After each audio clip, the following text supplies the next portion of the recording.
Kemunculan manusia-manusia cahaya ini cirinya apa sih, Mas? Cirinya itu manusia yang bercahaya itu dia mempunyai keinginan untuk melepaskan dari segala kemelekatan.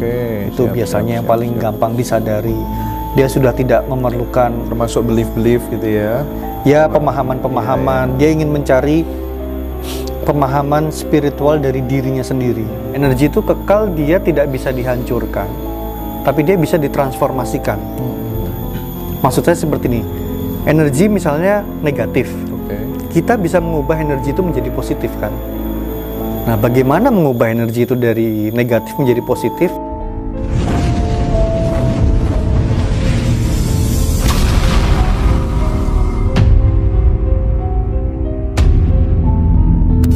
Tapi kan saya melihat bahwa akar yang cukup serius itu, Mas Galih, terkait dengan dogma tadi. Ketika kemudian dogma ini sudah ditanamkan melalui sebuah kurikulum yang terstruktur dan masif, dan itu sudah mulai dari anak-anak kecil ya kan, dari TK, dari SD itu sudah digiring ke sana gitu. Akarnya kan di situ gitu. Gimana itu cara ngerubahnya, gimana, harusnya gimana biar kalau di agama saya, Mas, dan di pemahaman saya, kita itu harus menerima kenyataan diri kita dulu. Kita itu seperti apa, dan kita itu apa. Kita lahir dari orang tua yang seperti apa. Karena orang tua juga memberikan energi ke anaknya. Misalnya kita ingin menikahi seseorang nih, perempuannya atau laki-laki. Kita harus melihat dulu latar belakang keluarganya. Karena pesan-pesan energi itu tertular dari orang tua ke anak. Kemudian si anak ini memberikan perilaku yang tidak jauh berbeda dengan didikan dari orang tuanya. Orang tuanya dari mana? Kan sistem terkecil masyarakat itu kan keluarga. Keluarga ini kemudian berkeluarga dan menjadi masyarakat, menjadi suatu golongan. Kembali lagi yang tadi saya bilang, bagaimana cara memberhentikannya adalah kembali lagi ke kesadaran diri kita masing-masing. Sampai waktunya, kita tidak bisa memaksakan. Karena sesuatu yang dipaksakan tentu saja akan menolak, Mas. Dengan adanya dogma dan sebagainya. Sampai orang ini, kalau di spiritual kan ada namanya spiritual awakening atau kesadaran spiritual. Bagaimana kita mempunyai kesadaran bahwa kita menyadari, oh ini ternyata salah. Bukan orang lain yang merubah. Kita tidak bisa memaksakan sampai muncul manusia-manusia cahaya ini, Mas. Yang dia mampu untuk memberikan pengetahuan yang lebih gamblang, penjelasan apabila si manusianya sudah spiritual awakening dulu. Kalau dia belum mengalami itu, akan sulit, Mas. Tapi ini era kemunculan manusia-manusia cahaya itu sedang berlangsung, Mas Galih. Menurut Mas Galih gimana? Iya, nah itu udah tahu. Jadi kemunculan manusia-manusia cahaya ini cirinya apa sih, Mas? Cirinya itu manusia yang bercahaya itu dia mempunyai keinginan untuk melepaskan dari segala kemelekatan. Itu biasanya yang paling gampang disadari. Dia sudah tidak memerlukan, termasuk belief-belief gitu ya. Ya, pemahaman-pemahaman. Dia ingin mencari pemahaman spiritual dari dirinya sendiri. Tidak mainstream gitu ya. Tidak mainstream. Saya berbagi pengalaman saya, Mas. Saya itu semua agama sudah saya coba. Ini realitas ya. Saya dibesarkan dalam keluarga Muslim 15 tahun di Jakarta. Bapak saya agamanya Buddhis, Buddha, Theravada. Ibu saya dulu Katolik dan keluarga saudara-saudara juga Katolik. Saya 15 tahun di Jakarta. Kemudian ya saya puasa, saya tahajud, ya Saya melakukan sholat 5 waktu, ya. Saya juga ke pesantren juga. Semua saya lakukan. Nah, kemudian saya mencari kegelisahan saya. Saya mencari ini, ingin dekat dengan Tuhan. Ini kesadaran saya ya, Mas. Bagaimana mencari kenyamanan, kedamaian dalam hati saya, diri saya. Itu belum kecekel, Mas. Belum dapat, Mas.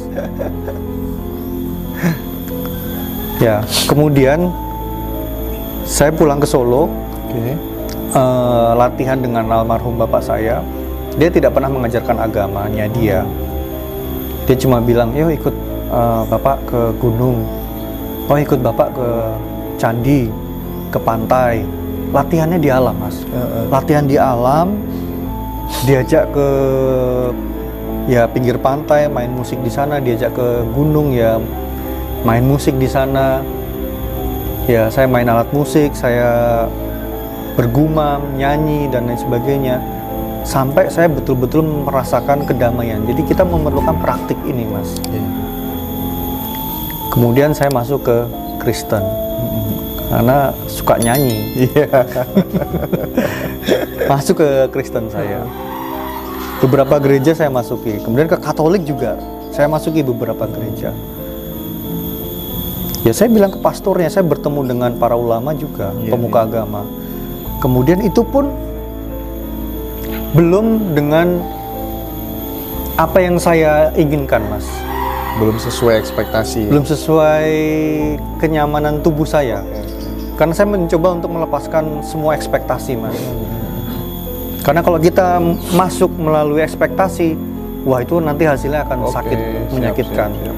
Jadi saya melepaskan semua ekspektasi, saya menerima semuanya, Mas. Kemudian saya masuk ke Hindu. Saya bertemu dengan pedanda, saya ngomong banyak, saya bercerita tentang hidup saya. Ya, beliau mendoakan saya, beliau melukat saya. Itu saya jalani beberapa tahun. Kemudian karena saya banyak bermeditasi di alam dan bermeditasi di candi-candi Hindu Buddha, ya akhirnya saya memutuskan untuk mencoba belajar agama Buddha. Itu pun saat ini ya, ini yang paling nyaman saya di agama Buddha. Karena di situ penuh dengan ulas asih. Ulas asih, ya semua agama penuh dengan ulas asih. Tapi ini yang saya dapatkan sementara. Tapi terlepas dari itu semua, Mas, adalah kesadaran kita bagaimana kita mengembangkan dari dalam diri kita keluar, bukan dari luar, masukkan ke dalam diri kita. Kita memerlukan pengalaman-pengalaman itu. Nah, misalnya tadi ada anak kecil. Mungkin anak kecil ini perlu diajarkan tentang kemanusiaan dulu, Mas. Diajarkan kemanusiaan, bagaimana dia berinteraksi dengan alam, menghargai alam. Sederhana aja. Misalnya tidak buang sampah sembarangan, menjaga tutur kata, sopan santun pikiran dan ucapan antara diri sendiri ucapannya. Kadang ada juga yang menyakiti dirinya sendiri, tapi juga bagaimana dia mencoba berbicara sopan santun terhadap orang lain juga, terhadap alam. Ada yang marah gitu, tapi dia marahnya menulari tembok, pohon, ya kan, meja. Sehingga orang yang berada duduk, misalnya duduk di meja itu, di bangku itu, ya dia akan tertular. Sampai segitunya ya, energi itu ya? Energi itu kan kekal, Mas. Energi itu kekal, dia tidak bisa dihancurkan, tapi dia bisa ditransformasikan. Maksud saya seperti ini, energi misalnya negatif, kita bisa mengubah energi itu menjadi positif kan. Nah, bagaimana mengubah energi itu dari negatif menjadi positif? Ya dengan kita memberikan kasih sayang. Kasih sayang menurut jenengan positif atau negatif? Positif dong. Positif kan. Menyayangi, saya menyayangi jenengan sudah jauh-jauh datang dari luar kota ke sini. Ini kan wujud sayang jenengan gitu. Ya kan. Jadi ini positif mas, positif ini, energi ini kita tularkan melalui ya ini media sosial.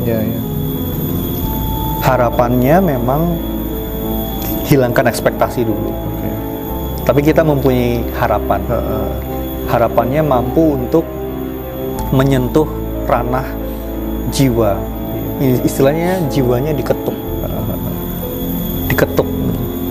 Diketuk dengan energi positif kita. Supaya dia mulai kebangkitan spiritual. Anak kecil yang tidak tahu apa-apa, dimasukkan ini, dimasukkan itu, ya anak kecil memang butuh pengetahuan. Tapi juga anak kecil perlu merasakan gini mas, kebahagiaannya tersendiri. Waktunya dia main-main, waktunya dia belajar. Jadi memang mungkin ada yang kurang tepat pemahamannya.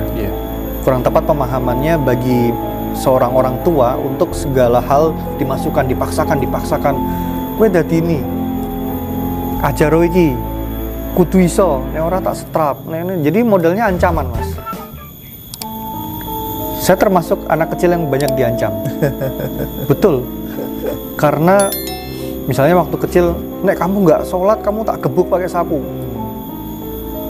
Nek kamu ini nanti masuk neraka. Jadi modelnya ancaman gitu, dogma itu. Tapi dogma untuk anak kecil itu sebenarnya diperlukan apa enggak sih, supaya kemudian dia masih kecil nggak apa ya bahasa Jawanya nderajai semua. Oh iya, gitu. Perlu mas, perlu. Kalau menurut saya perlu, tapi tidak terlalu ekstrim. Tidak perlu terlalu, ya kita berusaha bagaimana memahami psikologi anak kan. Nah, orang tua yang baik itu kan harus memahami psikologi anaknya, karena dia juga belahan jiwa kita atau bagian dari diri kita, daging kita.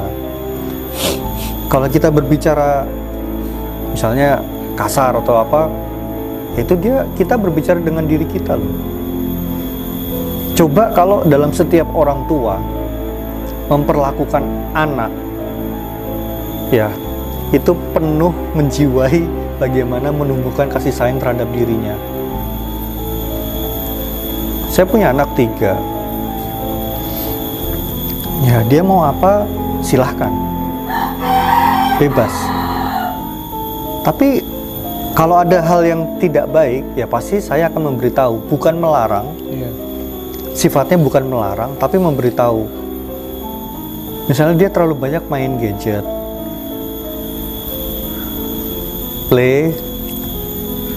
gadget ini memang menarik ya. Kita orang dewasa pun juga pasti gadget kan mas.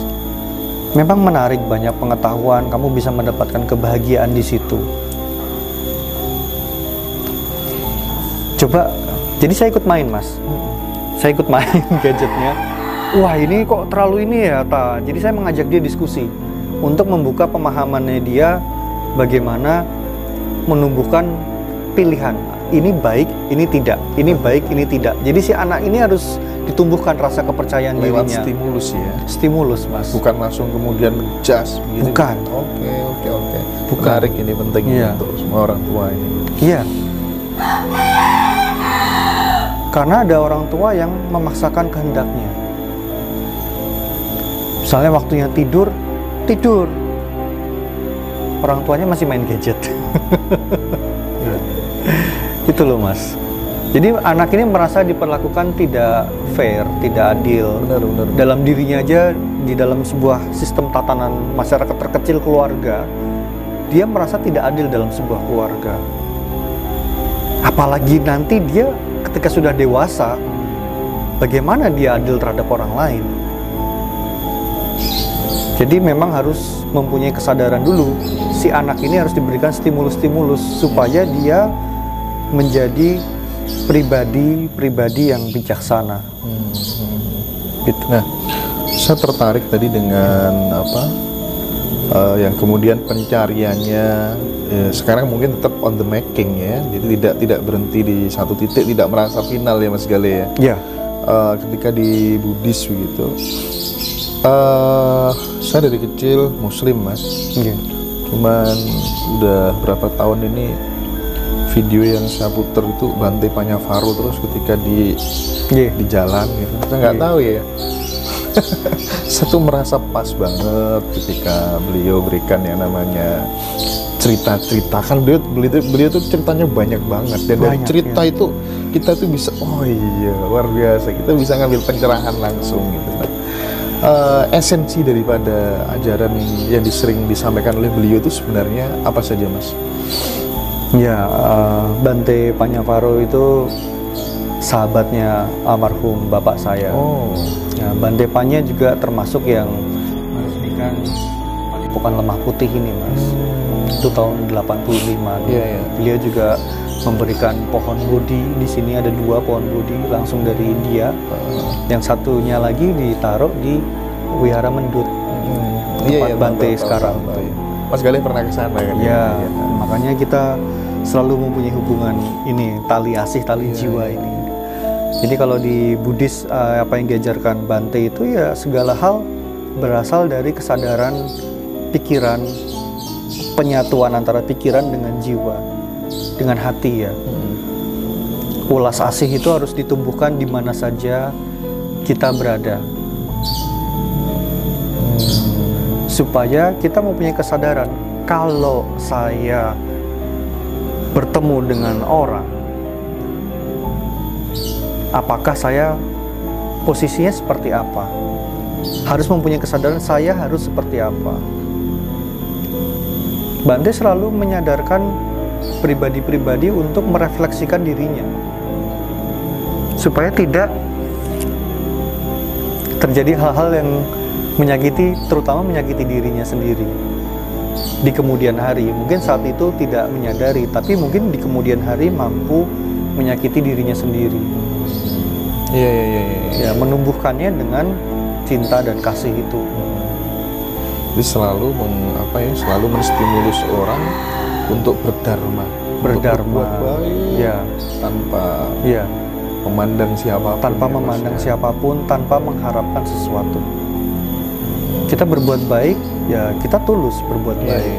Tapi kita tidak perlu, wah nanti saya dapat rezeki apa ya, atau nanti saya dapat karma baik yang seperti apa, itu